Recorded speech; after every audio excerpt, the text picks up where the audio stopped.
காப்பதற்காக பிறக்கவில்லை, கதிரவன் போல் ஒளி வீசுவதற்காக பிறந்துள்ளாய்.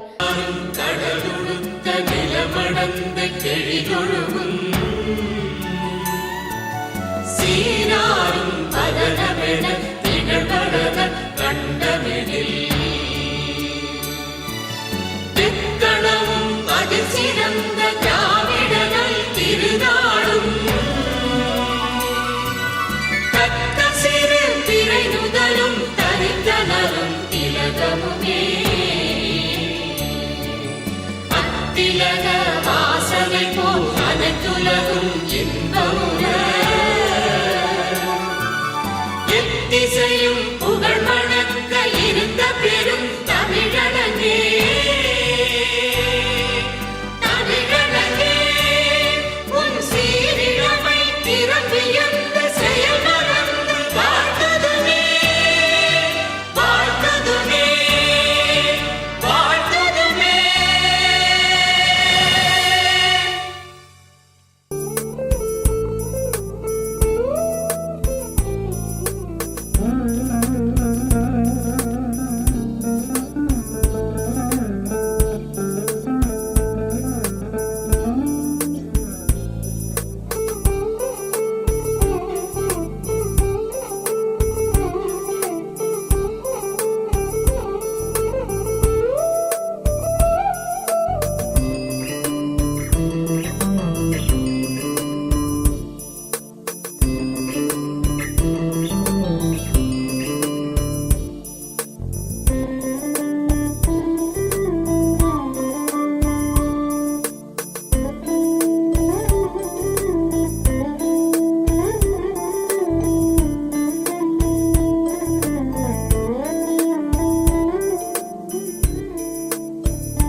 குழுவினர் அனைவரும் வாய்ப்பு தந்தமைக்காக அவர்களுக்கு எனக்கு வணக்கத்தையும் நன்றியும் தெரிவித்துக் கொள்கிறேன்.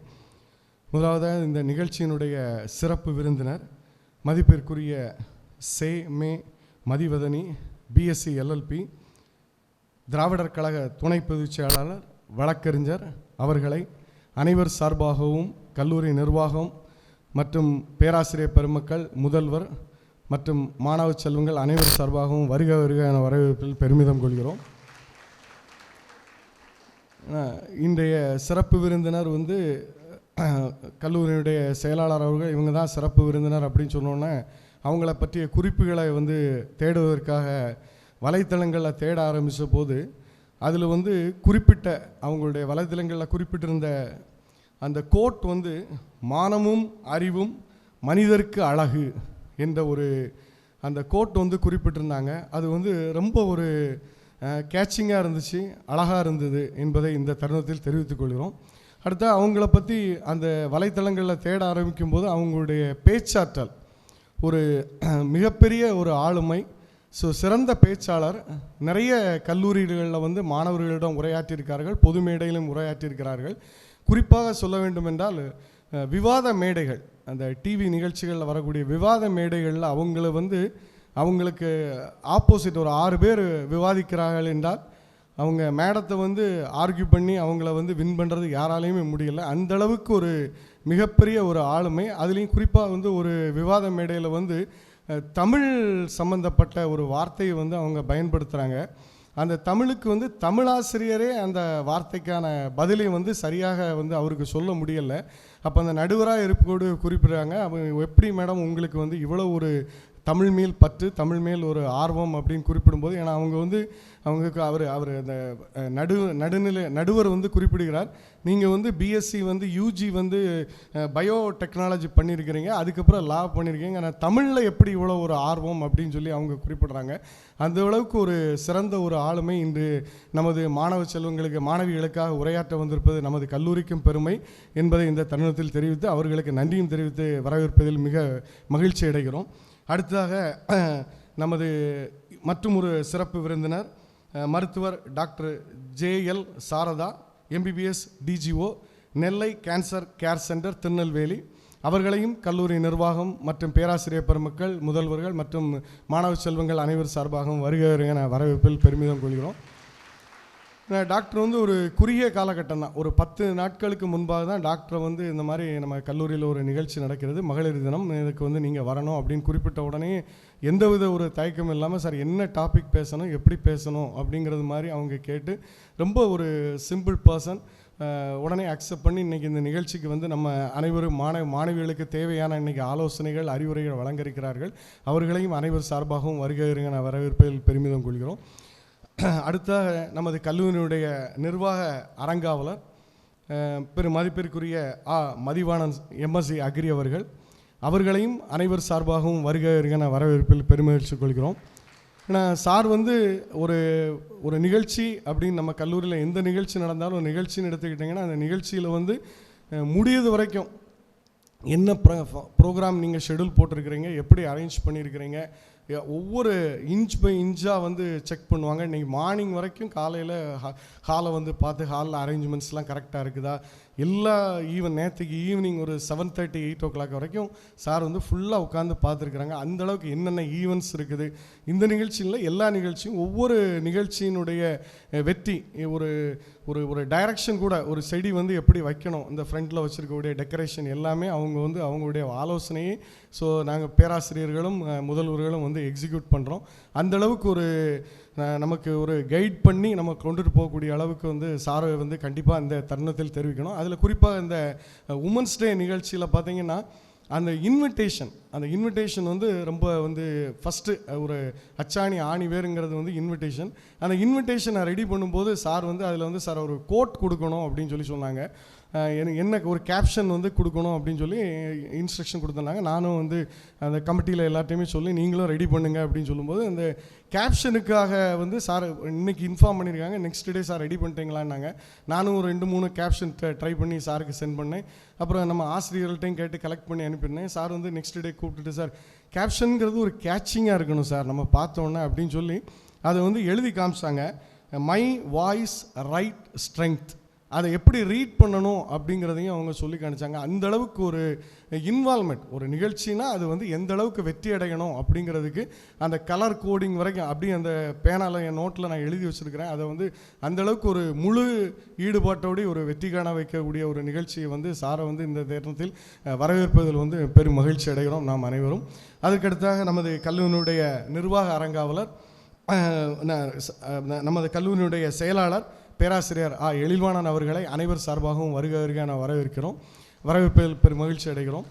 ஏன்னா சார் வந்து எப்போவுமே ஒரு நிகழ்ச்சி நமது கல்லூரியில் எந்த நிகழ்ச்சி நடைபெற்றாலும் வந்து சார்ட்ட வந்து college day function, women's day function, freshers day function, சார்ட்ட வந்து சீஃப் கெஸ்ட் வந்து நான் சார்ட்ட வந்து சில நேரங்களில் ஒரு உரிமையோடு கேட்பேன்.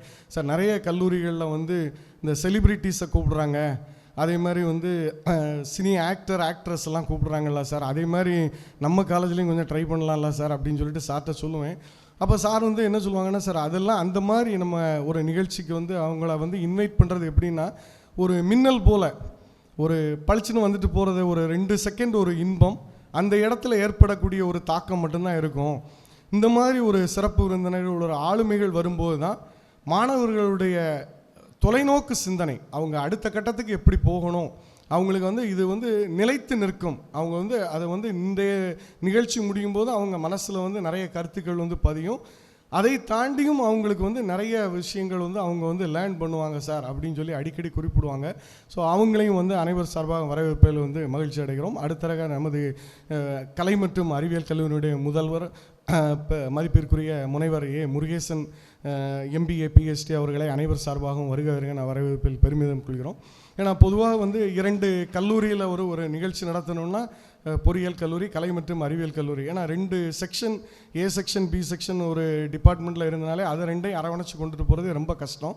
அது 2 காலேஜையும் அரவணைச்சு கொண்டுட்டு போகணுன்னா அது வந்து ஒரு சாதாரண விஷயம் கிடையாது. அது சாரும் நானும் வந்து அந்தளவுக்கு ஒரு மிகுந்த ஈடுபாட்டோடு எனக்கு வந்து ஒரு ஒத்துழைப்பு கொடுத்து ஆசிரியர்கள் மாணவர்கள் அனைவரையும் ஒருங்கிணைத்து சென்று கொண்டிருக்கிறதுக்காக சாருக்கு வந்து எனக்கு நன்றியை தெரிவித்துக் கொள்கிறேன். அவங்களையும் வரவேற்பதில் வந்து பெருமை கொள்கிறோம். அடுத்த இந்த நிகழ்ச்சியினுடைய ஒருங்கிணைப்பாளர்கள் நமது பொறியியல் கல்லூரியினுடைய ஒருங்கிணைப்பாளர் 1ஆம் ஆண்டு துறைத் தலைவர் மைதிலி மேடம் அண்டு ஆர்ட்ஸ் காலேஜினுடைய ஒருங்கிணைப்பாளர் செண்பகப்பிரியா மேடம், கணிப்பொறித்துறை தலைவர் அவர்களையும் அனைவர் சார்பாக வருக என வரவேற்பை பெருமிதம் கொள்கிறோம். ஏன்னா ஒரு ஒருங்கிணைப்பாளருன்னு கொடுத்தோன்னே நம்ம அந்த நிகழ்ச்சி முடியது வரைக்கும் ஒவ்வொரு கட்டத்துலேயும் சார் அடுத்து என்ன பண்ணணும் சார் எதுவும் சொல்லியிருக்காங்களா, உங்களுக்கு ஓகே தானா அப்படிங்கிறத கேட்டு அந்த கோஆர்டினேட் பண்ணி கொண்டுட்டு போகிறதுங்கிறது ஒரு மிகப்பெரிய ஒரு சவாலான செயல். அதை வந்து அவங்க மேடம் வந்து கரெக்டாக ரொம்ப பர்ஃபெக்டாக பண்ணுவாங்க. ஸோ அவங்களுக்கும் வந்து எனக்கு எனது வாழ்த்துக்களை தெரிவித்துக் கொண்டு அவங்களையும் வரவேற்பதில் பெருமிதம் கொள்கிறோம். அடுத்ததாக நமது கல்லூரியினுடைய அனைத்து துறைத் தலைவர்கள் மற்றும் பேராசிரியர் பெருமக்கள், அலுவலக பணியாளர்கள் மற்றும் அலுவலக அல்லாத பணியாளர்கள், நமது மாணவி செல்வங்கள், ஸோ அவர்கள் அனைவருக்கும் வந்து வணக்கத்தையும் அவங்களை வரவேற்பதில் வந்து மிகுந்த மகிழ்ச்சி கொள்கிறோம். அடுத்ததாக வந்து நமது ப்ரெஸ் மீடியா ரிப்போர்ட்டர்ஸ் அவர்களையும் வரவேற்பதில் வந்து மிகுந்த மகிழ்ச்சி கொள்கிறோம். ஸோ ஒரு சில கருத்துக்களை மட்டும் தெரிவித்துக்கொண்டு எனது வரவேற்பை முடித்து கொள்ளலாம் என்று நினைக்கிறேன். ஸோ பொதுவாகவே வந்து பெண்களை வந்து குறிப்பிடும்போது வந்து பெண்கள் வந்து ரொம்ப மென்மையானவர்கள், மலர் போன்றவர்கள், பூ போன்றவர்கள், நதி போன்றவர்கள் அப்படின்னே வந்து நமது சமுதாயம் வந்து அப்படியே அவங்கள வந்து ஒரு குறிப்பிட்ட ஒரு கட்டமைப்புக்குள்ளேயே வந்து அந்த காலத்துலேருந்து இந்த காலம் வரைக்கும் அப்படி கொண்டு வந்துட்டாங்க. அதுக்காக வந்து பெண்களை வந்து வன்முறையாளர்கள், அவங்க வந்து ரொம்ப போராட்ட குணம் உள்ளவர்கள் அப்படின்ட்டு குறிப்பிடணும்னு சொல்லலை. அவங்களுக்கும் வந்து உணர்வுகள் இருக்கிறது, உணர்ச்சிகள் இருக்கிறது. அதை வந்து ஒரு மலர் போன்றவர்கள் அப்படி என்று குறிப்பிடாமல் அவங்களையும் வந்து சமுதாயத்தில் அவங்களுடைய எண்ணங்களுக்கு எண்ணங்களை வந்து பிரதிபலிக்கக்கூடிய எண்ணங்களுக்கு வந்து மதிப்பளித்து அவங்களையும் இந்த சமுதாயத்தில் நல்ல முறையில் கொண்டு செல்ல வேண்டும் என்பது தான் வந்து ஒவ்வொரு மகளிர் தினத்திலும் வந்து மாணவ செல்வங்கள் வந்து எடுத்துக்காட்டாக இருக்க வேண்டும். பொதுவாக வந்து இந்த உமன் எம்பவர்மெண்ட், பெண்களுடைய அதிகாரம் அப்படின்னு நம்ம குறிப்பிடும்போது என்ன சொல்லுவாங்கன்னா, பொதுவாக எல்லாருமே என்ன நினச்சிக்கிட்டு இருக்காங்கன்னா, உமன்ஸ் வந்து ஆண்கள் செய்கிறதெல்லாம் வந்து நாங்களும் செய்தரணும் அப்படின்னு நினைக்கிறது வந்து உமன் எம்பவர்மெண்ட் அப்படின்னு நினச்சிக்கிட்டு இருந்தால் வந்து அது வந்து அதை தாண்டிட்டாங்க. பெண்கள் வந்து இன்றைக்கு வந்து எல்லா துறையிலையுமே விண்வெளியை தொடக்கூடிய அளவுக்கு வந்து பெண்களும் இன்றைக்கு ஆண்களை தாண்டி வந்து வெற்றி பெற்று விட்டார்கள் என்பதுதான் உண்மை. உண்மையான வந்து உமன் எம்பவர்மெண்ட் அப்படின்னு என்னன்னு பார்த்தீங்கன்னா, ஒவ்வொரு மாணவ செல்வங்களாக இருக்கட்டும், ஒவ்வொரு பெண்களாக இருக்கட்டும், அவங்களுக்குள்ள ஒரு ஊந்துதல் இருக்கும். நான் வந்து இதை அடையணும் அப்படிங்கிற ஒரு எண்ணம், நான் வந்து அச்சீவ் பண்ணணும். அது சமுதாய சிந்தனை உள்ள அச்சீவ்மெண்ட்டாக இருக்கலாம், இல்லை வீட்டில் உள்ள அச்சீவ்மெண்ட்டாக இருக்கலாம். அதை அடைவது தான் வந்து உண்மையான எம்பவர்மெண்ட் என்பதை இந்த தருணத்தில் தெரிவித்துக் கொள்கிறேன். ஏன்னா இப்போ நீங்கள் வந்து வேலைக்கு போகணும்னு நீங்கள் நினைக்கலாம். மாணவிகள் வந்து 4ஆம் ஆண்டு மாணவிகள், கலை மற்றும் அறிவியல் கல்லூரியில் 3ஆம் ஆண்டு மாணவிகள், இல்லை மேலே படிக்கணும்னு உங்களுக்கு ஒரு ஆசை இருக்கலாம். இல்லை வீட்டில் வேண்டான்னு சொல்லலாம், இல்லை சொந்தக்காரங்க வேண்டான்னு சொல்லலாம், சமுதாயம் வேண்டான்னு சொல்லலாம். அதை எதிர்த்து போராடி வெற்றி பெறுவது தான் வந்து உண்மையான வந்து உமன் எம்பவர்மெண்ட் அப்படிங்கிறது தான் என்னுடைய கருத்தாக நான் வந்து பதிவு பண்ண விரும்புகிறேன். பொதுவாக இதில் வந்து எதனால் இந்த பிரச்சனைகள் வருதுன்னா, பெண்கள் வந்து விருப்பப்பட்டாலும் விருப்பப்படலைனாலும் வந்து அவங்களுடைய வாழ்க்கை வந்து அடுத்த கட்டத்துக்கு எப்போவுமே போய்கிட்டே தான் இருக்கும். அது வந்து அவங்க இதை பண்ணணும் அப்படின்னு நினச்சா கூட அதை தாண்டி வந்து ஒரு லிமிட்டேஷனுக்கு மேலே அவங்களால போக முடியாது. அதை வந்து எதிர்த்து போராடி அவங்க நினைக்கிறதை அடையணும் அப்படிங்கிறது தான் வந்து உண்மையான உமன் எம்பவர்மெண்ட். நமது கல்லூரியில் ஒரு சிறிய குறிப்பு மட்டும் குறிப்பிட விரும்புகிறேன். நம்ம கல்லூரி வந்து 2004ஆம் ஆண்டு ஆரம்பிக்கப்பட்ட பொறியியல் கல்லூரி. இந்த பொறியியல் கல்லூரி ஆரம்பிக்கப்பட்ட காலகட்டத்தில் வந்து மாணவிகளுக்கு வந்து நமது கல்லூரி நிறுவனர் பெரும் மதிப்பிற்குரிய ஆலடி அருணா அவர்களால் அவங்களுக்கு வந்து லேப் யூனிஃபார்ம் அப்படின்னு ஃபிக்ஸ் பண்ணது வந்து பேண்ட் ஷர்ட். ஸோ உமனுக்கும் கேர்ள்ஸுக்கும் பேண்ட் ஷர்ட்டு தான், பாய்ஸுக்கும் பேண்ட் ஷர்ட்டு தான். அது வந்து கேர்ள்ஸுக்கு மட்டும் ஓவர் கோட் கொடுத்துருந்தாங்க. இது வந்து அந்த முதல்ல ஒரு 2004ஆம் ஆண்டுலேருந்து 2018-19 ஆண்டு காலகட்டம் வரைக்கும் ஒரு சில கருத்து வேறுபாடுகள் இருந்திருக்கிறது அந்த ட்ரெஸ் கோடு போடும்போது. அப்போ இதை பற்றி நம்ம நிர்வாகத்தில் நாங்கள் வந்து டிஸ்கஸ் பண்ணும்போது அவங்க குறிப்பிட்ட தகவல் என்னென்னா, இந்த மாதிரி ஒரு உடையமைப்பு வந்து எதற்காக குறிப்பிட்டிருக்கிறோம் என்றால், இப்போ நமது நிறுவனர் ஏன் அப்படி வந்து அந்த ட்ரெஸ் கோடு பேண்ட் ஷர்ட் வந்து கொடுத்துருக்குறாங்க அப்படிங்கிறதுக்கு அவங்க நிர்வாகத்திலேருந்து குறிப்பிட்ட கருத்து வந்து, மாணவிகள் வந்து நமது கல்லூரியில் படிக்கக்கூடிய மாணவிகளிலும் 80%க்கு அதிகமான மாணவிகள் வந்து கிராமப்புறங்களை சார்ந்த மாணவிகள். அந்த கிராமப்புறங்களை சார்ந்த மாணவிகள் இந்த மாதிரி ஒரு ட்ரெஸ் கோடு போடும்போது அவங்களுக்குள்ளே ஒரு உணர்வு வந்து ஒரு தன்னம்பிக்கை வந்து அவங்களுக்கு கிடைக்கும். அவங்க வந்து ஒரு ப்ரைட் ஆஃப் தி அக்கேஷன் வந்து அவங்க ஆவாங்க. அப்படிங்கிறதுக்காக தான் அந்த ட்ரெஸ் கோடை வந்து அந்த நேரத்தில் இதை எதுக்காக அந்த தருணத்தில் குறிப்பிடணும்னா, இன்றைக்கி ஒவ்வொரு பிளேஸ்மெண்ட்டுக்கும் நமது வேறு கல்லூரிக்கு இந்த மாணவர்கள் அந்த பிளேசர் பேண்ட் ஷர்ட் போட்டுட்டு மாணவிகள் செல்லும்போது அவங்களுக்கே ஒரு உள்ளுணர்வு வந்து ஒரு பிரமிக்கத்தக்க ஒரு உள்ளுணர்வு, ஒரு ஆளுமை திறமை வந்து அந்த மாணவிகளுக்கு வந்து ஏற்படுகிறது என்பது வந்து மறுக்க முடியாத உண்மை. இது எதற்காக தெரிவிக்கிறேன்னா, நான் விடுமுறை நாட்களில் கூட ஞாயிற்றுக்கிழமைகள்லாம் மாணவிகள் வந்து அந்த ட்ரெஸ் கோட்லேயும் வந்து வெளியிடங்களில் வந்து நான் பயணம் செய்வதை பார்த்துருக்கிறேன். அந்தளவுக்கு அந்த இன்றைய காலகட்டங்கள் இது வந்து நமது கல்லூரியில் சில முடிவுகள் எடுக்கக்கூடிய முடிவுகள் வந்து ஒரு தொலைநோக்கு பார்வை சிந்தனை. அன்று எடுக்கப்பட்ட முடிவு வந்து இன்றைக்கு வந்து மாணவிகளை வந்து கண்டிப்பாக ஒரு நல்ல முறையில் ரீச் பண்ணியிருக்கு, அவங்களுக்கான ஒரு ஆரோக்கியமான சிந்தனையை ஊட்டியிருக்கிறது என்பதை இந்த தருணத்தில் நான் தெரிவித்துக்கொள்ள கடமைப்பட்டிருக்கிறேன். அடுத்து பார்த்திங்கன்னா, நம்ம சமீபத்தில் இதோடு என்னுடைய உரையை முடிச்சுக்கிடுறேன், ஒரு வேளை போர் அடிச்சுன்னா. இந்த சமீபத்தில் வந்து ஒரு படம் பார்த்தேன், நேருன்னு ஒரு படம். அந்த படம் வந்து மலையாள மூவி. அந்த படத்தினுடைய மைய கருத்து வந்து ஒரு கண் தெரியாத பெண் வந்து பாதிப்புக்குள்ளாகிறாள். அவங்கள வந்து கற்பழிக்கப்பட்டு விடுகிறார்கள். கண் தெரியாத ஒரு பெண், ஒரு மாணவி வந்து கற்பழிக்கப்பட்டு விடுகிறார்கள். அதற்காக அவங்க கோர்ட்டுக்கு வந்து போகிறாங்க. கோர்ட்டில் வந்து அவர்களுக்காக அந்த கண் தெரியாத மாணவிக்காக ஒரு வக்கீல், கதாநாயகன் வக்கீல் வந்து மோகன்லால் ஆஜராகிறார். எதிர்தரப்பு வக்கீலாக இன்னொரு வக்கீல் வந்து ஒருத்தர் ஆஜராகிறார். அவர் வந்து அந்த அவங்க அரெஸ்ட் பண்ணியிருக்கக்கூடிய மாணவனுக்காக அந்த வக்கீல் வந்து வாதாடுகிறார். அப்போ அந்த கோர்ட்டில் சீனில் வந்து அந்த எதிர்தரப்பு வக்கீல் வந்து வாதிடும்போது குறிப்பிடுகிறார், ஒரு அநீதி இழைக்கப்பட்ட ஒரு கற்பழிக்கப்பட்ட பெண் இப்படியெல்லாம் பேசுவார்களா, இப்படியெல்லாம் நடந்து கொள்வார்களா என்று எண்ண தோணுகிறது அப்படின்னு சொல்லி அவர் குறிப்பிடுகிறாரு. அதற்கு வந்து கதாநாயகன் வந்து சொல்லுறாரு, பிறகு எப்படி பேசணும் என்று நீங்கள் நினைக்கிறீங்கள்? அவமானத்தை எல்லாம் சகித்து கொண்டு எல்லாத்தையும் மனசில் வச்சுக்கிட்டு இதுதான் என்னுடைய விதி அப்படின்னு நினச்சி வாழ்க்கையை ஓட்டணும்னு நினைக்கிறீங்களா? இன்றைய தலைமுறை பெண்கள் வந்து அப்படி கிடையாது. அவங்க வந்து என்ன நடந்தது, எப்படி நடந்தது, எது என்பதை தெளிவாக எடுத்துரைப்பார்கள். அதுதான் இன்றைய பெண்கள், இன்றைய காலகட்ட பெண்கள். இதை ஏற்றுக்கொள்ள முடியாதது வந்து உங்களுடைய பின்னோக்கிய சிந்தனையும் உங்களுடைய பழைய ஒரு சித்தாந்தங்கமும் தான் அப்படின்னு வந்து அவர் குறிப்பிடுவார். இதை எதற்காக தெரிவிக்கிறேன்னா, உங்களுக்கு ஏற்படக்கூடிய சிறிய பிரச்சனைகளாக இருந்தாலும் சரி, ஒரு குறுஞ்செய்தியாக இருக்கலாம், வாட்ஸ்அப்பில் வரக்கூடிய எந்த விதமான பிரச்சனைகளாக இருந்தாலும் அதை தைரியமாக உங்களுடைய அம்மாவிடமோ இல்லை உங்களுடைய சகோதரனாக பழகக்கூடிய நண்பனிடமோ சகோதரனிடமோ கண்டிப்பாக தெரிவிங்கள். ஏன்னா அதுதான் வந்து பிரச்சனைகள்லேருந்து மீளக்கூடிய வழி என்பதை வந்து தெரிவித்து கொண்டு வாய்ப்பளித்த அனைவருக்கும் நன்றி கூறி விடைபெறுகிறேன். நன்றி, வணக்கம்.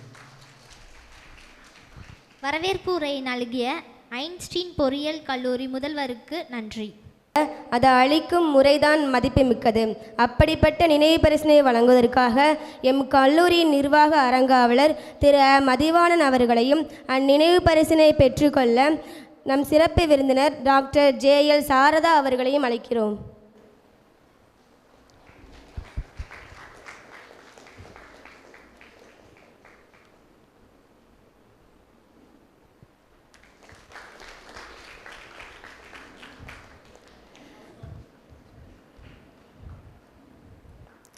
மேலும் ஒரு நினைவு பரிசினை வழங்குவதற்காக எம் கல்லூரியின் செயலாளர் திரு எழில்வாணன் அவர்களையும் அந்நினைவு பரிசினை பெற்றுக்கொள்ள நம் சிறப்பு விருந்தினர் SM மதிவதனி அவர்களையும் அழைக்கிறோம்.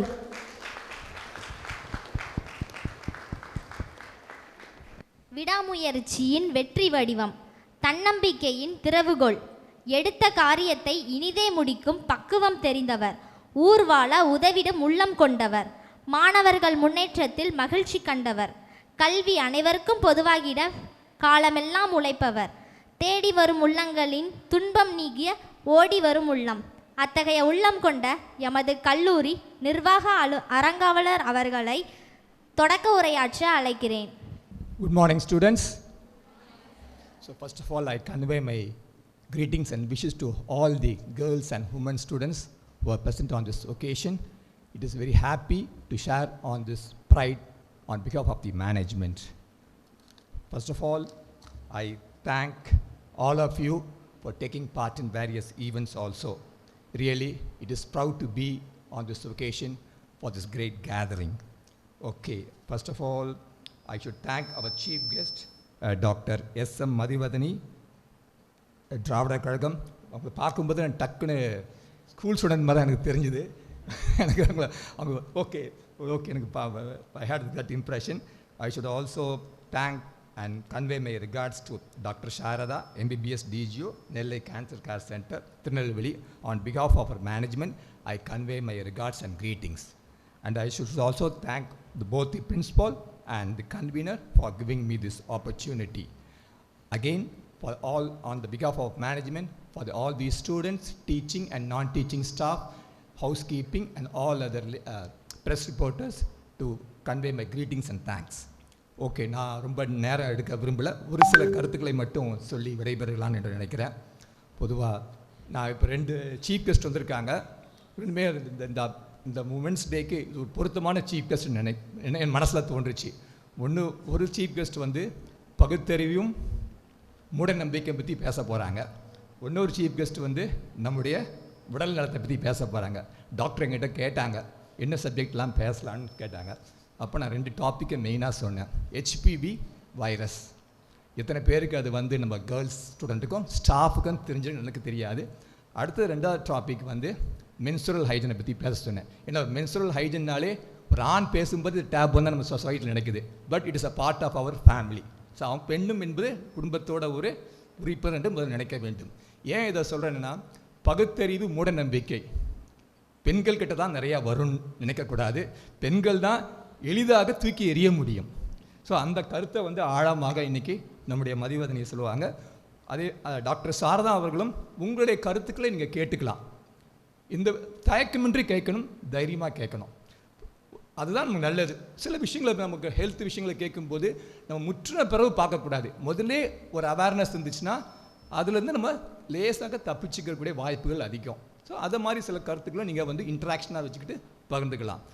Just I want to say 2 fact மட்டும். பொதுவாக பார்த்தீங்கன்னா இப்போ டிவியில் நம்ம நிறைய நிகழ்ச்சிலாம் பார்ப்போம். இந்த கருங்காலி மாலை பற்றி நிறைய பேசுவாங்க. ஆனால் அது உண்மையிலே அப்படி ஒரு கருங்காலி மாலை கேள்விப்பட்டிருக்கீங்களா? அப்படி உண்மையிலே அப்படி இருக்கா? கிடையாது.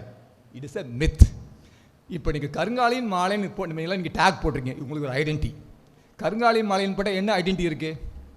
ஒரு ஐடென்டிட்டி கிடையாது. என்ன சொல்கிறாங்கன்னா பார்த்தீங்கன்னா, அந்த மாலை இருந்துச்சுன்னா கவர்மெண்ட் தேவையில்லை, டாக்டர் தேவையில்லை, டீச்சர் தேவையில்லை. நீங்கள் பாட்டு கருங்காலி மாலையை போட்டு சும்மா உட்காந்துக்க வேண்டியது. அவன் என்ன சொல்கிறான்? உனக்கு பணம் கிடச்சிரும், சந்தோஷம் கிடச்சிரும், உடல்நலம் சரியாயிரும். It is possible? இம்பாசிபிள்.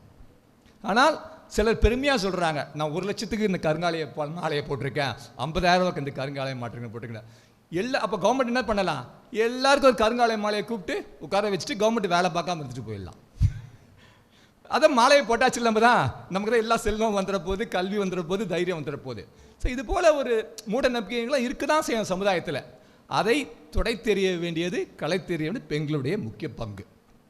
அதே தான். அதே மாதிரி பார்த்தீங்கன்னா நிறைய நான் பொதுவாக இந்த மகளிருடைய டிவி சீரியல்ஸ்லாம் பார்க்க மாட்டேன். ஏன்னா அந்த சீரியல்ஸ்லாம் பார்க்கும்போது பார்த்தீங்கன்னா பெண்களை வந்து ஒரு தவறான கண்ணோட்டத்தில் இந்த சீரியல் முத்திரை குத்துவாங்க. அவள் கொடுமைக்காரி, மோசக்காரி, இப்படி தான் இருக்காங்களே வழியா அவ்வளோ தைரியமானவள், பண்பானவள், எந்த துணியும் செய்யணும் யாரும் சொல்கிறது கிடையாது. அதை நம்ம பார்க்கும்போதே நமக்கு என்ன ஆயிரும்? நம்முடைய எஸ்டீம் கீழே விழுந்துடும் அந்த சீரியல் பார்க்கும்போது. எந்த சேனல் ஆகட்டும், எந்த சீரியலாக இருக்கட்டும், யாருமே அதை ஒரு நல்ல கருத்தாக சொல்கிறதில்ல. பொதுவாக நம்ம சமுதாய அமைப்பு அப்படி தான் இருக்குது. பெண்ணுன்னா இப்படி தான் இருக்கணும், அப்படி கிடையாது. நம்ம பாட்டி அப்படி இருந்தாங்க, நம்ம அம்மா அப்படி இருந்தாங்க, ரைட். அன்னைக்கு அவங்களுக்கு இந்த வாய்ப்புகள் இல்லை, அன்னைக்கு அவங்களுக்கு கல்வி அறிவு இல்லை, படிக்கக்கூடிய வாய்ப்புகள் இல்லை. அதே நம்ம பேசிகிட்டு இருக்க முடியாது. இப்போ நம்ம காலங்கள் மாறிடுச்சு. அதுக்கேற்றால் நம்ம மாற்றிக்கொள்ள வேண்டும். அப்போ தான் நம்ம வாழ்க்கையில் வெற்றி பெற வேண்டும். எவ்வளவோ இருக்குது. என்ன சொல்கிறேன்? I don't want to be a super woman, I don't want to be a. பெண்களை வந்து முதல்ல என்ன செய்யணும்? நானாக கூட நான் மேடையில் பேசலாம், ஆனால் பெண்களை நான் மதிக்க தேவை. சும்மா மேடையில் பேசிட்டு உங்களை இழிவாக நடத்தக்கூடாது. ஸோ பெண்களை வந்து நம்ம முதல்ல மனிதர்களாக நினைக்க வேண்டும். அவள் சமையல் பண்ணுறதுக்கோ பாத்திரம் கழுவுறதுக்கோ மட்டும் வேலை கிடையாது. எல்லாருக்கும் எல்லா பொறுப்புகளும் கொடுக்க வேண்டும். She should be like a human been always. அதுதான் கிரேட். ஆனால் நம்ம பொதுவாக நம்ம எடுக்கிறது கிடையாது. சரி, நல்லா சமைப்பா, நல்லா வீடு பெருக்குவா, நல்லா கோலம் போடுவா, இப்படி தான் நம்ம மைண்ட் செட் இருக்கிற வழியே.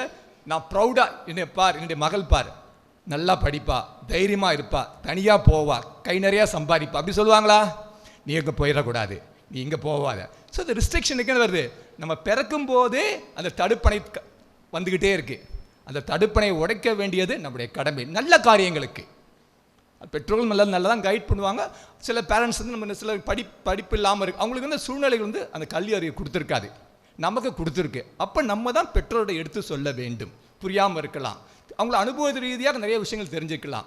இப்போ நம்ம சொல்லிக் கொடுக்க வேண்டிய கடமை. இப்போ இந்த பெண்கள் இது மாதிரி நம்ம நிறைய இந்த பெண்கள் டேல ஏன் நம்ம செலிப்ரேட் பண்ணுறோம்? உங்களுக்கு ஒரு நம்பிக்கை வர வேண்டும், தனித்தத்துவமாக இருக்க வேண்டும். நான் பொதுவாக எல்லா மேடைகளும் சொல்லும்போது அதுதான், நாம் பி இண்டிபெண்ட். நம்ம என்ன தான் நாளைக்கு குடும்பம் வரும்போது நமக்குன்னு ஒரு பர்சனல் ஸ்பேஸ் இருக்கணும். கண்டிப்பாக வாழ்நாள் ஃபுல்லாக சாப்பாடாக்கி போட்டுக்கிட்டு அப்படி இருந்துட்டு வாழ்க்கையை தள்ள முடியாது. So economic first, you should be economically independent. It's very very important. நம்ம கையில் ஒரு காசு இருந்தால் தான் நம்ம எதுவுமே சாதிக்க முடியும். அதுக்கு நம்ம நல்ல நிலைக்கு வரும்போது இந்த தைரியங்கள், தன்னம்பிக்கை, மூட நம்பிக்கை, பகுத்தறிவு இதெல்லாம் இருந்தால் தான் சிஸ்டமேட்டிக்காக இருக்க முடியும். So I hope this woman day வந்து நம்ம சீஃப் கெஸ்ட் வந்து நிறையா விஷயங்கள் சொல்லுவாங்க.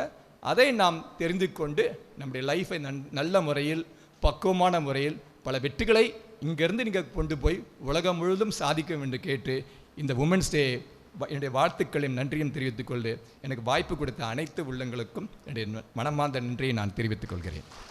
தொடக்க உரை நல்கிய எம் நிர்வாக அறங்காவலர் அவர்களுக்கு நன்றி. மங்கையராய் பிறப்பதற்கே நல்ல மாதவம் செய்திடல் வேண்டும் என்றார் கவிமணி. அப்படிப்பட்ட மங்கையரை பற்றி இன்றைய சமுதாயத்தில் பெண்கள் என்ற தலைப்பில் பேச எம் கல்லூரி 3ஆம் மாணவி எம் ஐஸ்வர்யா அவர்களை அழைக்கிறோம். மங்கையராய் பிறப்பதற்கே நல்ல மாதவம் செய்திட வேண்டும் அம்மா. இங்கு அமர்ந்திருக்கும் அனைத்து பெண்களுக்கும் சர்வதேச மகளிர் தின நல்வாழ்த்துக்கள். பெண்கள் இல்லாமல் இந்த உலகம் தனித்து இயங்க முடியாது என்பது உண்மைதான். ஆணாதிக்க சமுதாயத்திலிருந்து பெண்களுக்கான உரிமைகளை வென்றெடுத்த நாள்தான் மகளிர் தினம். வீட்டை விட்டு வெளியே வர யோசித்த பெண்கள் இன்று வானில் பறக்கும் அளவிற்கு வளர்ச்சி அடைந்துள்ளார்கள். அடுப்போதும் பெண்களுக்கு படிப்பதற்கு என்ற நிலை மாறி கற்றவருக்கு சென்ற இடமெல்லாம் சிறப்பு என்ற மொழிக்கேற்ப பெண்களும் கல்வி கற்று சாதனை படைத்துள்ளனர். பெண்களுக்கு வேலையில் சம வாய்ப்புகள் வழங்கப்படுகின்றன. எதிர்பாலினத்தை விட முன்னேற பெண்களும் முயன்ற முயற்சிகளை மேற்கொள்கின்றன. உதாரணமாக தற்போது நடந்த நிகழ்வான ஒன்றை கூற விரும்புகிறேன். திருமணத்திற்கு பின் சட்டம் பயின்று பிரசவத்திற்கு அடுத்த நாள் ஜவ்வாது மலையிலிருந்து சென்னை வரை சென்று தேர்வெழுதி வென்று சிவில் நீதிபதியாக சாதித்து காட்டியுள்ளார் 23 வயது பெண் ஸ்ரீபதி. இது போன்ற நிகழ்வுகள் ஒவ்வொரு ஆண்டும் பெண்கள் உலகத்தை வழி நடத்துகிறார்கள் என்ற கூற்றை உண்மையாக்குகிறது. சர்வதேச மகளிர் தினம் என்பது பெண்கள் தங்கள் வாழ்க்கையில் செய்யும் அனைத்தையும் அனைவரும் பாராட்டும் ஒரு நாள். பெண் என்பவள் சக்தியின் அம்சம். உலகின் இயக்கத்திற்கு தேவையான சக்தியை அளிக்கும் சர்வ வல்லமை படைத்தவளாக பெண் இருக்கிறாள். உடலுறுதி கொண்ட ஆணை விட மன உறுதி கொண்ட பெண் சிறப்பு மிக்கவள். எடுத்துக்காட்டாக குற்றம் சாட்டப்பட்டவர்கள் மீது துப்பாக்கி சூடு நடத்திய முதல் பெண் போலீஸ் அதிகாரி மீனா ஆவார். இவர் 2 முறை காவல் ஆணையரிடம் பதக்க சான்றிதழ் பெற்றுள்ளார். அறிவை வளர்க்கும் புனித இடமான கல்வி கூடங்களில் பெண்களே பெரும்பான்மையினர். உதாரணமாக நமது கல்வி நிறுவனத்தில் கூட இவ்வளவு பேர் இருக்கின்றோம் என்றால் அதுவும் உதாரணம்தான். ஆன்லைன் ஒளி கற்பித்தலில் உலக சாதனை, தமிழ்நாடு அரசின் நல்லாசிரியர் விருது என ஆசிரியர்களுக்கெல்லாம் முன்மாதிரியாக பணியாற்றி வருகிறார் ஆசிரியர் மாலதி. இவர் நமது தென்காசி மாவட்டத்தை சேர்ந்தவர். செவிலியர்கள், மருத்துவர்கள், விமானப்படையினர் என அநேகர் சிரித்த முகத்துடன் வலம் வருவதில் பெண்களே அதிகம். தோல்விகளை கண்டு துவண்டு விடாதே, அதனை எதிர்கொண்டு வாழ்வில் வெற்றி கண்ட பல பெண்கள் நம் மத்தியில் வாழ்கின்றனர். பெண்மை தினத்தை போற்றும் விதமாக சில பெண் வீராங்கனைகளை நினைவு கூற விரும்புகிறேன். முதல் இந்திய பெண் பிரதமர் இந்திரா காந்தி அம்மையார், பெண் முதலமைச்சர் சுதேசி கிருபாலினி, பெண் டாக்டர் ஆனந்தி கோபால் ஷோகி, விண்வெளி வீராங்கனை கல்பனா சாவ்லா என்று உலகம் பெருமைப்பட பேசிக்கொண்டே போகலாம். ஆண்களுக்கு நிகராக இந்திய பெண்களும் வெளிநாட்டில் வெற்றி கனி பறித்து கொண்டிருக்கிறார்கள். கிரேன் மஜிம்தா ஷா ஒரு இந்திய பெண் பில்லியனர் தொழிலதிபர் ஆவார். இவர் இந்தியாவின் மிகப்பெரிய பணக்கார பெண்களில் ஒருவர். மற்றும் பெங்களூரில் உள்ள பயோகான் லிமிடெட்டின் தலைவராக உள்ளார். பாரதி கண்ட புதுமை பெண்கள் என்பவர்கள் மிகவும் உன்னதமானவர்கள். தானும் தன்னை சார்ந்த சமூகமும் சிறப்புற வாழ நினைப்பவர்களே போற்றுதலுக்குரிய புதுமை பெண் ஆவாள். ஆம், இங்கு அமர்ந்திருக்கும் நமது சிறப்பு விருந்தினர்களும் சமுதாயத்திற்காக பணியாற்றக்கூடியவர்களுள் முக்கிய பெண்மணிகளாக கருதப்படுகின்றனர்.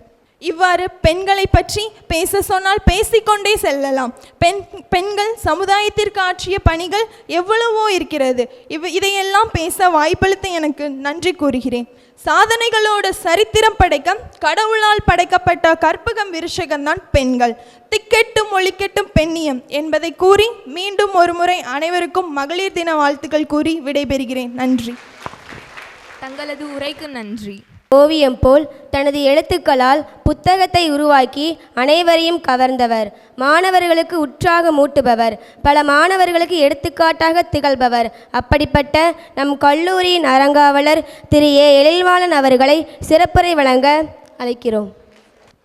அனைவருக்கும் இனிய சர்வதேச மகளிர் தின நல்வாழ்த்துக்களை தெரிவித்துக் கொண்டு, நம்முடைய ஐன்ஸ்டீன் கல்வி குழுமத்தின் சார்பாக இன்று பேராசான் அறிஞர் அண்ணாவின் பெயர் தழுவிய அண்ணா அரங்கத்தில் நாம் இங்கே ஒன்று கூடி இன்று உலகமே கொண்டாடும் ஒரு சில தினங்களில் ஒரு நன்னாளாம் இந்நாளில் மகளிர் தின கொண்டாட்டத்தில் உங்களோடு உரையாற்றுவதில் மிகவும் நான் மகிழ்ச்சி அடைகிறேன். இந்த இனிய விழாவை ஏற்பாடு செய்து வழிநடத்தி, இது மாணவிகளுக்காக நடத்தப்படும் நிகழ்ச்சி, அவர்களின் பொன்னால் என்ற சிந்தனையோடு இதை வழிகாட்டி கொண்டிருக்கும் பாசமிகு சகோதரர் திரு மதிவாணன் அவர்களை வருகவென வரவேற்று, நிர்வாகம் கொடுக்கும் ஆலோசனைக்கு செயல் வடிவமும் அதில் எந்தவித பிசுறும் இல்லாமல் சிறப்பாக வழிகாட்டி கொண்டிருக்கும் இரண்டு கல்லூரியின் முதல்வர்கள் டாக்டர் வேலாயுதம், டாக்டர் முருகேசன் அவர்களையும் வாழ்த்தி, மற்றும் ஒருங்கிணைப்பாளர் என்ற ஒரு பொறுப்பை சிறப்பாக எடுத்து இன்றைய நாள் இவ்வளவு அமைதியாகவும் சிறப்பாகவும் நீங்கள் என்றும் நினைவில் வைத்துக் கொள்ளும் வகையில் இந்த நாள் அமைய வேண்டும் என்ற முனைப்போடு செயல்பட்ட இரண்டு ஒருங்கிணைப்பாளர்கள் தினத்தில் வாழ்த்துகிறேன். மேடையில் இரண்டு ஆளுமைகள் என்றாலே ஆண் பெண் என்ற பேதமில்லை. அவர்கள் ஆளுமைகள் வந்து ஆண் ஆளுமை பெண் ஆளுமை என்றெல்லாம் நம்ம வந்து பேதப்படுத்தி பார்க்கணும். அதுதான் அடிப்படை பகுத்தாய்வும் கூட. இன்று சகோதரர்கள் சொன்னது போல ஒரு மருத்துவர், ஒரு சமுதாய மருத்துவர், பகுத்தறிவாளர்கள் நான் குறிப்பிடும்போது நாங்கள் வேறால் சோஷியல் டாக்டர்ஸ், அவங்க வந்து ஃபிசிக்கல் டாக்டர்ஸ், நாங்கள்லாம் சோஷியல் டாக்டர்ஸ் என்ற மாதிரி சமுதாய மருத்துவராக இன்றைய நம் முன்னே அமர்ந்திருக்கிறார் பாசமிகு சகோதரியார் மாணமிகு மதிவதனி அவர்கள். இன்று ஒரு நெல்லையில் ஒரு சிறப்புமிக்க ஒரு மருத்துவராக திகழ்ந்து கொண்டிருக்கும் டாக்டர் சாரதா அவர்களையும் இந்த தருணத்தில் கல்லூரியின் சார்பாக வருக என வரவேற்பதில் மிகவும் மகிழ்கிறேன். சிறப்பாக வழிநடத்திய அனைத்து ஆசிரிய பெருமக்களுக்கும், இன்றைய நட்சத்திரங்கள் மட்டுமல்ல, என்றுமே நீங்கள் சமுதாயத்தில் நட்சத்திரங்கள் தான் என்று இங்கே மின்னிக்கொண்டிருக்கும் நட்சத்திர தூவல்களாக அமர்ந்திருக்கும் மாணவிகளை இத்தருணத்தில் வருக வரவேற்று ஒரு சில கருத்துக்களை உங்கள் முன்னால் பதிவிட விரும்புகிறேன். இங்கே முதலாம் ஆண்டு மாணவிகள் எல்லாம் கையில் ஒரு நூலை வைத்திருப்பீங்க இல்லையா? அது என்ன நூல்? பெண் ஏன் அடிமையானால். கடந்த ஆண்டு அனைத்து மாணவிகளுக்கும் அந்த நூல் வழங்கப்பட்டது. இதில் எத்தனை பேர் வாசிச்சிங்க? அதுதான் முக்கியம். கடந்த ஆண்டு எல்லாருக்கும் அந்த நூல் கொடுத்தோம் இல்லையா? கடந்த ஆண்டு கிட்டத்தட்ட 700 மாணவிகளுக்கு அந்த பெண் ஏன் அடிமையானால் நூல் வந்து வழங்கப்பட்டது. அதில் எத்தனை பேர் வாசிச்சிங்கன்னு தெரியல. நானும் அந்த மேடையில் சொன்னேன், இது ஆண்களும் பெண்களுமே வாசிக்க வேண்டிய நூல். ஆனால் தலைப்பில் பெண் இருப்பதனால் உங்களுக்கு அதில் கூடுதல் பொறுப்பு இருக்கின்றது ஒரு உணர்வோடு தான் அந்த நூல் உங்களுக்கு வழங்கப்பட்டது. இன்றும் வந்து இந்த முதலாம் ஆண்டு மாணவிகளுக்கு பெண் ஏன் அடிமையானால் என்ற நூல் வந்து வழங்கப்பட்டிருக்கு. பெரியார் என்று ஒரு சிந்தனையாளர் நம் முன்னே தமிழ்நாட்டில், குறிப்பாக தென்னாட்டில் இல்லை என்றால் இன்று இது போன்ற சூழல் வந்து இருந்திருக்குமா என்ற ஒரு பெரிய கேள்விக்குறிக்கு திறவுகோலாக விடையாக திகழ்ந்தவர் தான் தந்தை பெரியார். அப்படிப்பட்ட ஒரு பகுத்தறிவு சிந்தனையில் அவரின் கருத்து பல விவாதிக்கப்பட்டாலும் பெண் உரிமை என்று வரும்போது அதை மறுப்பவர் எவரும் இல்லை என்பதுதான் 100க்கு 100 உண்மையாகும். அதுவும் குறிப்பாக பார்த்திங்கன்னா, இந்த நூல் நீங்கள் சொன்னீங்க இல்லையா, நான் ஒரு வாசிப்பாளர் எழுத்தாளர் என்ற ஒரு அடையாளம் எனக்கு இருந்தாலும் அந்த நூலின் பலம் வந்து எவ்வளோ முக்கியம் என்பதை பெண்களாக அனைவருமே உரைய வேண்டும். இந்த பெண்கள் மாணவிகள் இது உங்களுடைய அரங்கம் என்றால் உங்களை கொஞ்சம் குறிப்பிட்டு சொல்கிறேன். அது வந்து மிக ஒரு முக்கியமான நூலாகும். ஏன் முக்கியம்னு சொல்கிறேன்னா, இன்றைக்கு சமுதாயத்தில் வாசிக்கும் பழக்கம் வந்து மிக மிக குறைந்து கொண்டே வருகிறது. ஏன்னா எல்லாம் அப்படியே கைபேசியிலே தகவல் வந்துக்கிட்டே இருக்குது. ஒவ்வொரு நாளைக்கெல்லாம் அந்த வாட்ஸ்அப் குழுக்குள்ளேயும் சமூக குழுக்குள்ளேயும் அதை டெலீட் பண்ணுறதுக்கு தான் நம்ம நேரம் அதிகமாக எடுக்க வேண்டியிருக்கு. வாசிக்கிறதோடு அதை நம்ம அதை டெலீட் பண்ணுற நேரம் தான் அதிகமாக ஒரு சூழ்நிலை. ஆனால் அதில் வரும் பல தகவல்கள் உண்மைக்கு புறம்பானவை, போலியான கட்டுக்கதைகள், உங்களை ஏதாவது வகையில் மூளை செலவு செய்யலாம் என்று திட்டமிட்டு பரப்பட்டும் தகவல் தான் அதில் அநேகமாக இருக்குது. ஆனால் இந்த நீங்கள் கையில் வைத்திருக்கும் நூல் ஒரு நூல் என்று வடிவமாகிவிட்டால் it is an official document. நான் பேசும்போது சும்மா மிகப்படுத்த ஒரு சில தகவலை வந்து சொல்லிவிட்டு போகலாம். ஆனால் ஒரு ஆவணமாக வரும்போது that should be filled with facts and figures தான் சொல்லுவாங்க இல்லையா? அதுபோல் தான் அந்த நூல் வந்து உங்கள் கையில் இருக்கும்போது அது எவ்வளோ பலமான ஆயுதம் என்பதை நீங்கள் உணர வேண்டும். தமிழ்நாட்டிலே அதிகமாக விற்பனையான நூல் உங்கள் கையில் இருக்கும் பெண்ணியன் அடிமையான நூல் தான் என்பதை நீங்கள் நினைவில் வைத்துக் கொள்ள வேண்டும். அவ்வளோ ஒரு ஆழமான கருத்துக்களை, பெண் உரிமைகளை தட்டி எழுப்பும் வகையில் சிறப்பாக எழுதியிருப்பார். நம்ம எல்லாம் இன்றும் என்றும் வழிநடத்தி கொண்டிருக்கும் தந்தை பெரியார் என்பதுதான் அடிப்படை உண்மை என்பதை இந்த அவையில் நான் பதிவு செய்ய விரும்புகிறேன். பெண் ஏன் அடிமையானால் அந்த நூலின் தலைப்பு என்னாலும் பெண் எப்போது அடிமையானால் என்ற ஒரு குழப்பம் வந்து நமக்கு வரும். கடந்த ஆண்டு நான் ஒரு நூலை வாசித்தேன். அது புகழ்மிக்க ராகுல் சங்கரத்தியான் என்று எழுதிய ஓல்கா முதல் கங்கை வரை என்ற ஒரு நூலில் வந்து மனிதனின் பரிணாம வளர்ச்சி ஆப்பிரிக்காவிலேருந்து அப்படியே இடம்பெயர்ந்து அந்த ஸ்டெப்பி எனப்படும் ரஷ்யாவுக்கும் ஆசியாவுக்கும் மத்திய பகுதியில் பல காலம் வாழ்ந்து அங்கிருந்து ஒரு இனக்குழுக்கள் அப்படியே பிரிஞ்சு தான் இந்தியாவுக்குள்ளே நுழைகிறாங்க. அந்த இனக்குழு பிரியும் வகையில் பார்த்திங்கன்னா ஆண்களை விட பெண் சார்ந்த சமுதாயமாக தான் இந்த சமுதாயம் இருந்ததுக்கென்றால் வரலாற்று பூர்வமாக அந்த ராகுல் சங்கராத்தியான் பதிவு செய்வார். இதெல்லாம் கிறிஸ்துவுக்கு ஒரு 1000 ஆண்டுகளுக்கு முன்னால் கூட தான், எனக்கு காலம் சரியாக நேரில். ஆனால் அந்த காலகட்டத்தில் சுமார் 800 ஆண்டுகள் தொடர்ந்து ஒரு சமுதாயம், மனித இனமே வந்து பெண்களால் வழிநடத்தப்பட்ட ஒரு சமுதாயமாக தான் அந்த காலகட்டத்தில் இருந்திருக்குது. ஆண்கள் இன்றைக்கி நீங்கள் சொல்கிற டொமஸ்டிக் ஒர்க்ஸ் எல்லாமே ஆண்கள் தான் அந்த காலத்தில் செய்தார்கள். பாதுகாப்பு, முடிவெடுக்கக்கூடிய திறன், அந்த சமுதாயத்தை வழிநடத்துவது எல்லாமே பெண்கள் கையில் தான் இருந்த ஒரு மாற்றம். அதுக்கப்புறம்தான் பார்த்திங்கன்னா இந்த மதம் என்ற ஒரு கோட்பாடு அப்படியே வர ஆரம்பிக்குது. உண்மையிலே பார்த்திங்கன்னா எந்த மதமும் பெண்களுக்கு உகந்த மதமே கிடையாது. நீங்கள் கடவுள் நம்பிக்கை ரெண்டாவது, அது இருக்கா இல்லையான்று நீங்கள் வேறு. மதம்னு எடுத்தாலே ஏதாவது ஒரு மதமாவது பெண்கள் முன்னேற்றத்துக்கு ஏதாவது இருக்கான்னு பாருங்கள், இருக்காது. இந்த சொன்ன இல்லையா, அந்த ராகுல் சங்கராத்தின் அந்த காலம் முடியும் போது ஆண்கள் நம்ம இப்படியே காலத்தை ஓட்டிடுமோ ஏதோ உளவியல் ரீதியாக அவங்க மாற்றம் வரும்போது கற்பனைகளை கட்டமைக்கும் போது தான் கொஞ்சம் கொஞ்சமாக வரும்போது மதம் வராங்க. மதம் வரும்போது நாங்கள் தான் பூஜை செய்வோம், நாங்கள் தான் அதை கட்ட எழுப்போம் அப்படின்னு சொல்லி ஒரு சில சமுதாயங்கள் 200-300 ஆண்டுகள் இதுக்கு ஆயிருக்கு பார்க்கணும். அப்படியே அந்த 200-300 ஆண்டுகளில் பெண் வழி சமுதாயமாக இருந்த பல சமுதாயங்கள் பார்த்திங்கன்னா ஆணாதிக்கம், ஆண் வழி சமுதாயம் கூட வந்தால் வழி விடலாம் இல்லையா? பாலா போன ஆண்கள் வழியே விட மாட்டாங்க. இதுதான் ஆண் வழி சமுதாயம், பெண் வழி சமுதாயம், இந்த வழி முதல்ல விடணும் இல்லையா? அப்படியே அதை ஒடுக்குமுறை அளவை கூடி போகும்போது குறிப்பாக ஆசிய கண்டத்தில் இந்த ஆரிய பாதிக்கம் இதெல்லாம் நிறைய விஷயங்கள் பேசலாம். இன்னும் நம்ம பகுதியில் பார்த்தா இந்த பெண் அடிமை, பெண் உரிமை மறுப்பு எல்லாம் பல இனக்குழுக்களும் மிக அதிகமாக இருந்த ஒரு காலகட்டத்தில் தான் இருந்தது. இதையெல்லாம் அந்த நூலை வாசிக்கும்போது எனக்கு ரொம்ப ஆச்சரியமாக இருந்தது.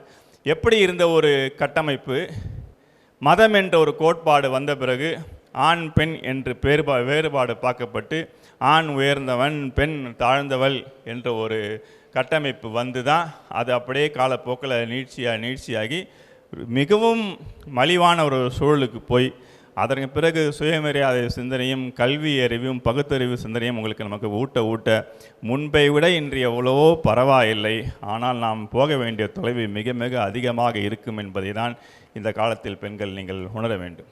குறிப்பாக தமிழ்நாடு எவ்வளோ கொடுத்து வச்சவங்க நம்ம சொல்லிக்கலாம். ஆனால் நம்மளே இவ்வளோ புலம்புறோன்னா அங்கே இதை சொல்கிறது கூட ஆள் இல்லை.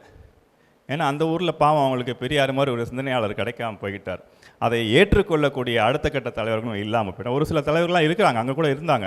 ஆனால் அதுக்கு அடுத்த வந்த தலைவர்கள் பார்த்தீங்கன்னா அதை உயர்த்தி பிடிக்கவில்லை. ஆனால் தமிழ்நாட்டில் மட்டும் பார்த்திங்கன்னா இது அரசியலுக்கு அப்பாற்பட்டு பெண் உரிமை, சுயமரியாதை சிந்தனை, பகுத்தறிவு சிந்தனை, சமூக நீதி இது போன்ற கோட்பாடுகள் நாம் பேசுவதற்கு காரணம் அடித்தளமாக இருக்கிறது தந்தை பெரியார் தான் என்பதை பெண்கள் நீங்கள் அதனால தான் பார்த்தீங்கன்னா பயப்படுறாங்க தமிழ்நாடை பார்த்தா. என்னடா இது இந்த மாநிலம் மட்டும் வேறு மாதிரி இருக்கேன்னு. ஏன்னா மற்ற நாட்டில் கூட பெண்கள் அப்படியே ஒரு இது போன்ற தகவல்லாம் தெரியாமல் அவங்க அதை ஏற்றுக்கொண்டு போயிடுறாங்க. நம்ம நாட்டில் வந்து பெண்கள் வந்து நம்ம வந்து கல்வி உரிமையை அதிகமாக கொடுத்துட்டோம்.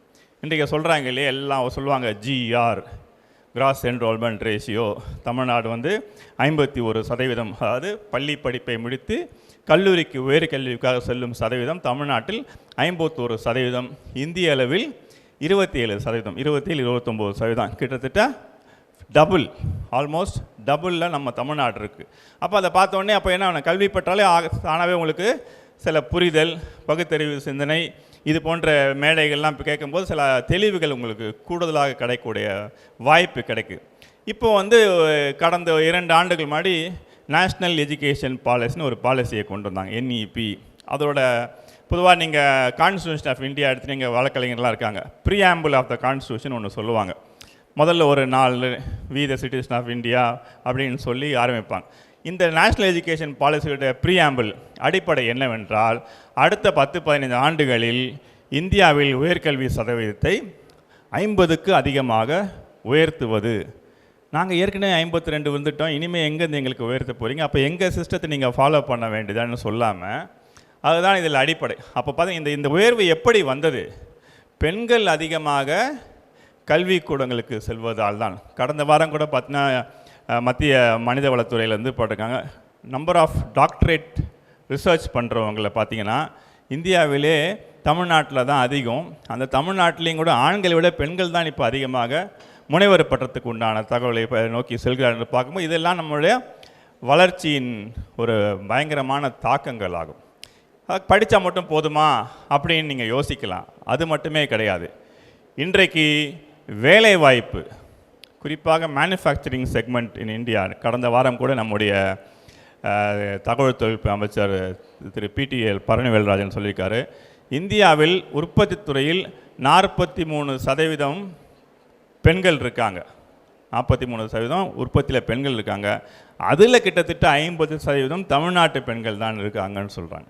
அப்போ வேலைக்கு செல்லக்கூடிய ஒரு பெரும் வாய்ப்பாக இந்த வாய்ப்பெல்லாம் இருக்கும்போது இது போன்ற தகவல்களை இங்கே தெரிஞ்சுக்கிட்டாலே பெண்கள் வந்து நாம் எவருக்கும் சளைத்தவர்கள் அல்ல, நாம் எவருக்கும் தாழ்ந்தவர் அல்ல, அதே போல் நாம் எவருக்கும் உயர்ந்தவரும் அல்ல என்ற சிந்தனையும் மிக முக்கியம். ஏன்னா பார்த்திங்கன்னா நம்ம ஒருத்தர் நம்ம கீழே ஒருத்தர் இருக்கானா அப்படியே பாவமாக பார்ப்போம், அதுவே தவறு தான். அதே மாதிரி உயர்ந்து நீங்கள் அவன் என்னோட உயர்ந்தவன்ற சிந்தனை கூட வரக்கூடாது. எல்லாரையும் சமமாக மதிக்கக்கூடிய, அது பாலின சமத்துவம் சரி, கல்வி சமுதாயம், சமுதாய, மொழி, நிலப்பரப்பு, எந்த சமத்துவம் எல்லாரையும் சமமாக மதிக்கக்கூடிய சிந்தனையை விதைப்பது தான் ஒரு கல்வி சாலையின் முக்கியமான பணியாக நாம் பார்க்குறோம். நம்ம கல்லூரியில் என்றுமே இது போன்ற கருத்துக்களை நாம் வெளிப்படையாக பேச தயங்குவதே இல்லை.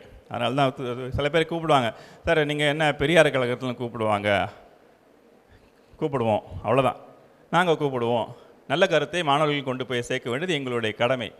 நிச்சயமும் நீங்கள் இதை பகுத்தாய்வு கொள்ளுங்கள். இல்லை நான் சொல்லிய கருத்தோ அடுத்து நம்ம சகோதரி மதிவதனை பேசக்கப்போ நீங்கள் புரிஞ்சுப்பீங்க இந்த கருத்தின் எவ்வளவு உண்மை இருக்குது, எவ்வளோ நியாயம் இருக்குது. இதனால் நம்முடைய சிந்தனை ஓரளவுக்காது தெளிவடையும் என்ற ஒரு நோக்கில்தான் இந்த மகளிர் தினத்தில் உங்களுக்காக செய்யப்பட்ட ஒரு நிகழ்ச்சியாகும்.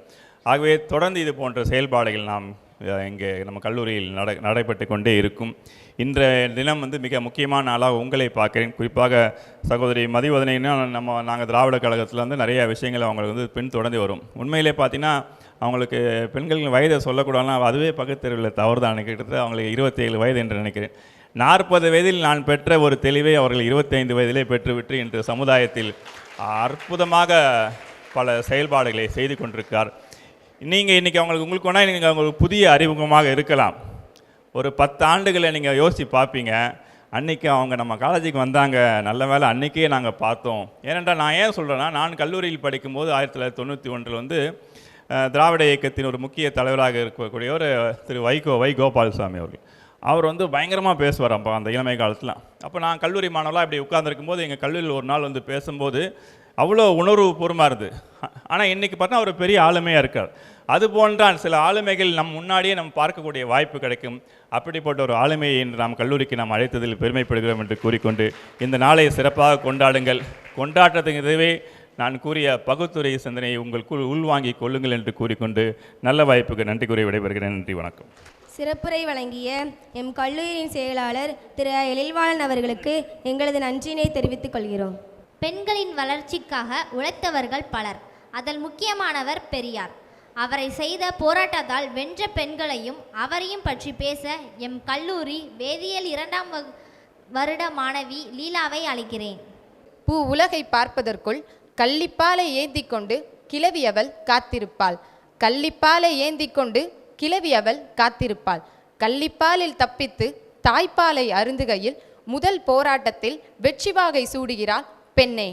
அனைவருக்கும் என் இனிய மகளிர் தின நல்வாழ்த்துக்கள். நம்ம மகளிர் தினம் கொண்டாடுறோம்னு சொல்கிறோம். ஆனால் அது ஏன் கொண்டாடுறோம், எதுக்காக கொண்டாடுறோம் அப்படிங்கிற வரலாறு நமக்கு தெரிஞ்சிருக்கணும். சுமார் 106 வருடங்களுக்கு முன்னரே நியூயார்க் நகரத்தில் ஒரு பஞ்சாலை நிறுவனம் ஒன்று இருந்தது. அந்த நிறுவனத்தில் பெண்களும் வேலை செஞ்சுட்டு இருந்தாங்க. ஆனால் அந்த பெண்களோட வேலை நேரம் 16 மணி நேரம். அவங்களுக்கு ஊதியமும் ஒழுங்காக அளிக்கப்படலை. இதனால் கோபமடைந்த அந்த பெண்கள், அதாவது அந்த பெண்களோட கோபத்தை எப்படி சொல்லலான்னா, நிரம்ப பொறுத்தவர்களின் கோபம் நெருப்பு போன்றது. அப்படி இருந்தது அந்த பெண்களின் கோபம். ஒரு கட்டத்துக்கு மேலே அந்த பெண்கள் தங்கள் உரிமைக்காக தெருக்களில் இறங்கி போராட்டம் பண்ணாங்க. அந்த போராட்டம் நடந்த நாள் தான் இன்னைக்கு நம்ம மகளிர் தினம் கொண்டாடுறதுக்கு காரணமாக ஒரு வேற அமைஞ்சதுன்னு சொல்லலாம். அப்புறம் பெண்களுக்கான உரிமைகள் வேண்டும் என்று பெண்கள் போராடுவதற்கு முன்பே பெண்களுக்கு பொருளாதாரத்திலும் குடும்ப சுமைகளிலும் சுதந்திரம் வேண்டும் என்று குரல் கொடுத்தவர் தந்தை பெரியார். ஈரோட்டு சிங்கம், பகுத்தறிவு பகலவன் பெரியார் பெண் விடுதலைக்கு ஆற்றிய பங்கு மகத்தானது. ஏறத்தாழ 100 ஆண்டுகளுக்கு முன்பே அதற்காக அவர் குரல் கொடுத்தார். பெண்கள் சம உரிமை பெற வேண்டுமென்றால் கல்வி அறிவு அடிப்படை என்பதை உணர்ந்திருந்த பெரியார், ஆண்களைப் போல் பொருளாதார சுதந்திரத்திற்கு வழிவகை செய்வதும் மிகவும் அவசியம் என்று வலியுறுத்தினார். பெரியார் மற்றும் முத்துலட்சுமி அம்மையார் ஆகியோரின் தொடர் போராட்டத்தால் தேவதாசி முறை ஒழிக்கப்பட்டது. இந்த 21ஆம் நூற்றாண்டிலும் பெண்கள் உணராத உரிமைகளை பற்றியும் சுதந்திரம் பற்றியும் பேசுவதே பெரியாரின் பெண்ணியம். இச்சமூகத்தில் ஆணுக்கு பெண் கேள்விக்கிடமின்றி சரிநிகர் என சொல்வதே பெரியாரின் பெண்ணியம்.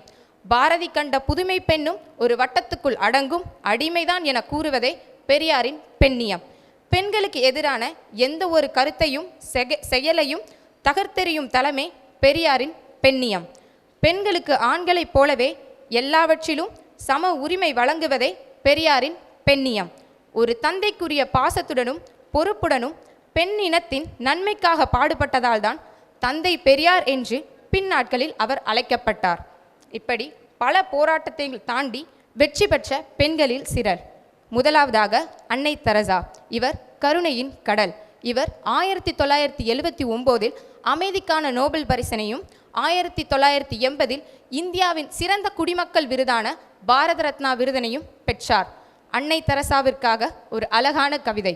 அவள் கருவுற்றிருந்தால் ஒருவருக்கு மட்டுமே தாயாகியிருப்பாள், கருணையுற்றதால் உலகிற்கே தாயாகிவிட்டாள். அடுத்ததாக கல்பனா சாவ்லா. ஒட்டுமொத்த இந்திய பெண்களின் விண்வெளி கனவை சுமந்து விண்ணுக்கு பயணித்த விண்வெளி வீராங்கனை கல்பனா சாவ்லா. கல்பனா என்றாலே அனைவருக்குள்ளும் ஒரு நம்பிக்கை, ஒரு உத்வேகம் ஏற்பட்டு விடுகிறது. அந்த அளவிற்கு தன் கனவின் மீதான காதலாலும் கடின உழைப்பாலும் லட்சியம் நோக்கி உச்சம் தொட்டவர் கல்பனா சாவ்லா. வானில் வட்டமடிக்கும் விமானங்களை பார்த்து கையை உயர்த்தி கொண்டாடிய சிறுமி கல்பனா பின்னாளில் வானியல் அறிஞரானார். ஒரு சராசரி பெண் சந்திக்கும் அத்தனை பிரச்சனைகளையும் கல்பனாவையும் சூழ்ந்தன. அவரது வெற்றிக்கு பின்னால் பல்வேறு போராட்டங்களும் வழிகளும் இருந்தன. 2 முறை விண்ணுக்கு சென்று சாதனை படைத்த பெண் கல்பனா சாவ்லா. பெண் நினைத்தால் விண்ணையும் தொடலாம் என்பதற்கு எடுத்துக்காட்டு கல்பனா சாவ்லா. பின்னர் இந்திரா நொயி. பெப்சிகோ நிறுவனத்தின் தலைவராகவும் தலைமை நிர்வாக அதிகாரியாகவும் 2019ஆம் ஆண்டு வரை செயல்பட்டு வந்தவர் இந்திரா நொயி. கிட்டத்தட்ட 24 வருடங்களாக தன்னுடைய ஓய்வு காலம் வரை அவர் பெப்சிகோ நிறுவனத்தில் பணியாற்றி வந்துள்ளார். இது மட்டுமின்றி உலகின் முன்னணி நிறுவனங்களான ஜான்சன் அண்ட் ஜான்சன், பியர்ட்செல் லிமிடெட், மோச்சல்லா மற்றும் ஏசியோ பிரவுன் போவரி போன்ற பல நிறுவனங்களில் பணியாற்றியுள்ளார். 2017ஆம் ஆண்டு போப்ஸ் பத்திரிகையின் உலக அளவில் சக்தி வாய்ந்த பெண்களின் பட்டியலில் இந்திரா நொயி 2வது இடம் பிடித்துள்ளார். தற்போது அமேசான் மற்றும் சர்வதேச கிரிக்கெட் கவுன்சிலின் உறுப்பினராகவும் இருந்து வருகிறார் இந்திரா நொயி. ஒரு நிறுவனத்தின் ஆளுமை திறனுக்கு எடுத்துக்காட்டு இந்திரா நொயி ஆவார். பெண்மைக்காக ஒரு கவிதை. நான் பல் துலக்குகிறேன், நீ பாத்திரங்களை புதுப்பிக்கிறாய். நான் செய்தித்தாளில் செய்திகளை சேகரிக்கிறேன், நீ வீட்டில் குப்பைகளை பெருக்குகிறாய். நான் உடலை சுத்தம் செய்கிறேன், நீ ஆடைகளின் அழுக்கை பிரித்து கொண்டிருக்கிறாய். நான் பசியார வயிற்றை நிரப்புகிறேன், நீ பாத்திரங்களில் நீரை நிரப்புகிறாய். நான் அலுவலகம் கிளம்புகிறேன், நீ பிள்ளைகளை சீருடையில் அனுப்பிவிட்டு என் உரைக்காக காத்திருக்கிறாய். நான் இரவு வீடு திரும்புகிறேன், நீ இன்னும் திரும்பவில்லை சமையலறையிலிருந்து. நான் தூங்கச் செல்கிறேன், நீ கதவின் தாழ்பால்களையும் எரியும் மின் விளக்குகளையும் பிள்ளைகளின் போர்வைகளையும் சரிபார்த்துவிட்டே வந்து படுக்கையில் விழுகிறாய். ஒவ்வொரு ஞாயிற்றுக்கிழமையும் ஒவ்வொரு பண்டிகையும் எங்களுக்கு ஓய்வு நாட்கள்தான். உனக்கு உறவு வீட்டு விழாக்களில் எங்களிடத்தில் நீ, கல்விக்கூடங்களில் கேள்விகளுக்கான பதிலாய் நீ, சோக நிகழ்வுகளிலும் கண்ணீர் சிந்தியபடி நீ, எங்கள் பிரதிநிதியாக கோயில்களிலும் நீ. என் வாழ்க்கை தோழியே, இப்போதெல்லாம் நான் என்ன வேலை செய்கிறேன் என்று சொல்லவே கூச்சமாக இருக்கிறது. கடந்த பொழுதில் உன் ஒற்றை பதிலால் புள்ளி விவரம் சேகரிக்க வந்த அரசு ஊழியர் உன்னிடம் கேட்டார், வேலை பார்க்குறீங்களா அம்மா? உன் பதில், இல்லைங்க, நான் வீட்டில் சும்மா தான் இருக்கேன். பெண்ணின் கல்வி. பெண்ணுக்கு கல்வியே உறுதுணையாக இருக்கிறது. எல்லா நலமும் ஈந்திடும் கல்வி இல்லா வீடு இருண்ட வீடு. எக்குடி பிறப்பினும் யாவரே ஆயினும் அக்குடியில் கற்றோர் மேல் வருக என்பர். கல்விதான் அனைவரையும் உயர்ந்த நிலைக்கு அழைத்துச் செல்லும். நாங்கள் உயர்ந்த நிலைக்கு வருவதற்கான அடித்தளமாக இருப்பது கல்வியே. அப்படிப்பட்ட கல்வியை நாங்கள் பெறுவதற்கு காரணமாக இருக்கின்ற திரு ஆலடி அருணா கல்வி குழுமத்திற்கு இவ்வேளையில் நன்றி கூற கடமைப்பட்டுள்ளோம். பெண்ணின் முன்னேற்றம் கல்வியை வைத்துத்தான். அன்று அடுப்பூதியவள் இன்று அரபு நாடு செல்கிறாள். தொடரட்டும் இவளின் நீண்ட பயணம். நன்றி, வணக்கம். இது போன்ற நிகழ்ச்சிகளை உங்களுக்கு தொடர்ந்து வழங்க எங்கள் சேனலை சப்ஸ்கிரைப் பண்ணுங்க.